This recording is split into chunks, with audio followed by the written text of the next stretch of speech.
ఏడాదికో వైవిధ్యం, ఏకదంతుని రూప నేపథ్యం. 70 అడుగుల ఎత్తైన ఖైరతాబాద్ మహాగణపతి విశేషాలు.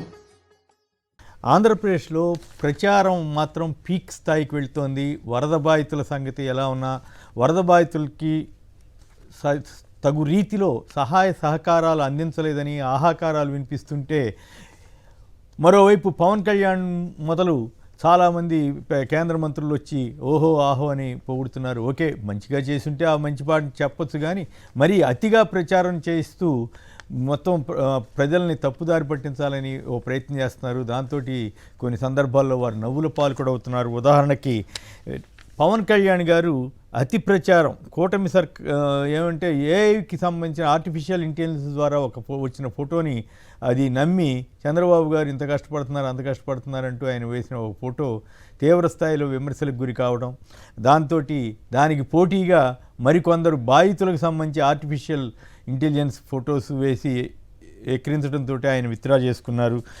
మరి అంబటి రాంబాబు గారు మాజీ మంత్రివర్యులు ఆయన చాలా స్పష్టంగా వ్యాఖ్య చేశారు. పత్రికలు చేతిలో ఉన్నాయని చంద్రబాబును ఆకాశానికి ఎత్తుతున్నారు.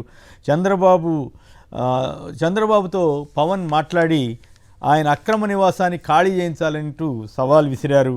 ఇంకా అమరావతి మునిగిందంటే సమాధి చేస్తారా అంటూ మీరేమైనా రౌడీలా అంటూ సీఎంని ప్రశ్నించారు. చంద్రబాబు ఇల్లు కూడా మునిగింది మరి అని నేను చెప్తున్నాను, మరి నన్ను సమాధి చేస్తారా? ఇలాంటి పిచ్చి మాటలు మానుకొని సమర్థవంతమైన పాలన చేయాలని అంబటి రాంబాబు గారు సవాల్ చేశారు. ఇంకోవైపున విజయవాడలోని కుమ్మరిపాలెం సెంటర్లో పెద్ద ఎత్తున స్థానికులు నిరసన తెలిపారు, ధర్నాకు దిగారు. ఇక పొగడ్తల్లో శివరాజ్ సింగ్ చౌహాన్ కూడా ఆయన చంద్రబాబు ప్రభుత్వం రేయింబావుళ్ళు పనిచేసిందని సర్టిఫికేట్ ఇచ్చేశారు.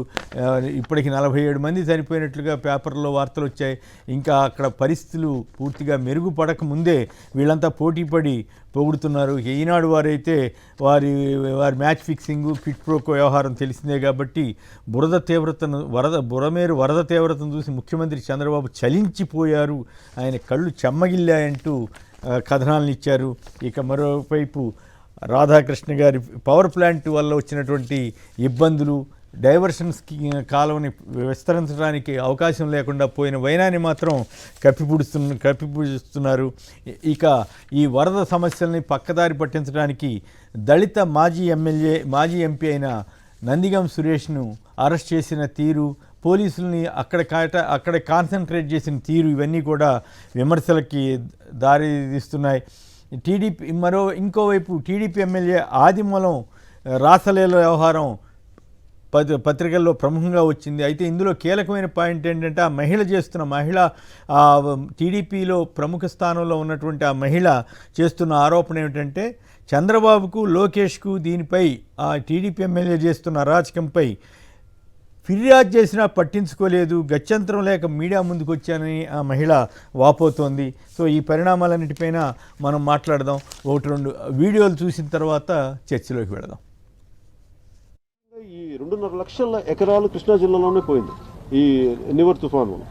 దాంట్లో అత్యధికంగా ఈ అవనిగడ్డ నియోజకవర్గంలో ఎక్కువ పోయింది. సో వీళ్ళందరికీ దృష్టిలో పెట్టుకొని గవర్నమెంట్ చేస్తున్న, వైసీపీ ప్రభుత్వం చేస్తున్నది ఇలాంటి 151 మంది ప్రజాప్రతినిధులు ఉండి 2వ తారీఖు అనుకున్నప్పుడు అందరూ ఏమన్నారంటే మీరు వస్తే ఇది మాకు రిలీఫ్ ఆపరేషన్స్కి ఇబ్బంది అయిపోద్ది, మాకు దయచేసి మీరు ఈ రిలీఫ్ ఆపరేషన్ అడ్డం అయిపోతారని చెప్పేసి వారి సూచన మేరకు నేను ఆగిపోవాల్సి వచ్చింది. ముఖ్యంగా ఈ 2.5 లక్షల ఎకరాలు కృష్ణా జిల్లాలోనే పోయింది ఈ నివర్ తుఫాను. దాంట్లో అత్యధికంగా ఈ అవనిగడ్డ నియోజకవర్గంలో ఎక్కువ పోయింది. సో వీళ్ళందరికీ దృష్టిలో పెట్టుకొని గవర్నమెంట్ చేస్తున్న, వైసీపీ ప్రభుత్వం చేస్తున్నది ఇలాంటి 151 మంది ప్రజాప్రతినిధులు ఉండి 2వ తారీఖు అనుకున్నప్పుడు అందరూ ఏమన్నారంటే మీరు వస్తే ఇది మాకు రిలీఫ్ ఆపరేషన్స్కి ఇబ్బంది అయిపోద్ది, మాకు దయచేసి మీరు ఈ రిలీఫ్ ఆపరేషన్ అడ్డం అయిపోతారని చెప్పేసి వారి సూచన మేరకు నేను ఆగిపోవాల్సి వచ్చింది. ముఖ్యంగా పవన్ కళ్యాణ్ గారు ఒక మాట అన్నారు, ఏదైతే బుడమేరు అంతా కూడా ఆక్యుపై అయిపోయింది, Budameru natural course the buffer zone మొత్తం ఆక్యుపై అయిపోయింది. ఇప్పుడైతే రెగ్యులేటరీ కట్టారో వరదలు పెద్దగా రాకపోవటమో లేకపోతే మరొకటోలో అపార్ట్మెంట్లు కట్టుకున్నారు, బఫర్ జోన్లో ప్లాట్లు వేసుకున్న వాళ్ళు ప్లాట్లు వేసుకున్నారు, ఇళ్లు కట్టుకున్న వాళ్ళు కట్టుకున్నారు. వీటన్నిటినీ మీరు తొలగిస్తారంటే ఆయన కొద్దిగా అటు ఇటుగా ఏదో తొలగించాలి, వాళ్ళందరినీ కూర్చోబెట్టి మాట్లాడాలి. వాళ్ళందరినీ కూర్చోబెట్టి మాట్లాడొద్దండి, చంద్రబాబుని కూర్చోబెట్టి మాట్లాడండి సార్ ప్లీజ్. ఆయన బఫర్ జోన్లో ఉన్నాడు, ఆయన కూర్చోబెట్టి మాట్లాడి ముందు ఆయన్ని అక్కడి నుంచి ఖాళీ చేయించి ఆ నిర్మాణాన్ని కూలగొట్టి శభాష్ అనిపించుకోండి.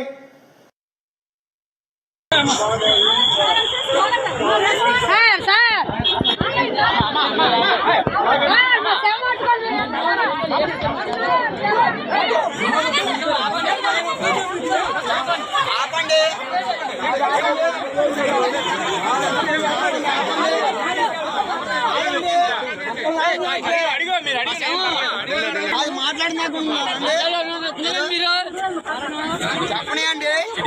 బాబాలు చెప్పలేండి.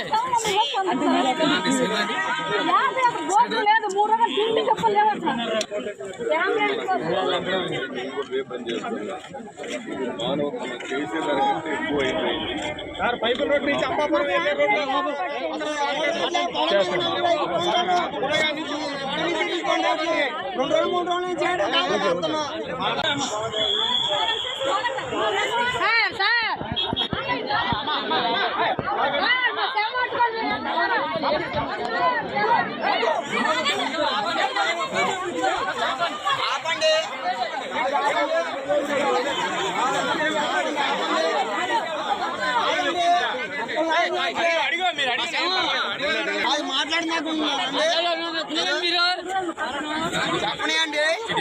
బాబాలు చెప్పలేండి.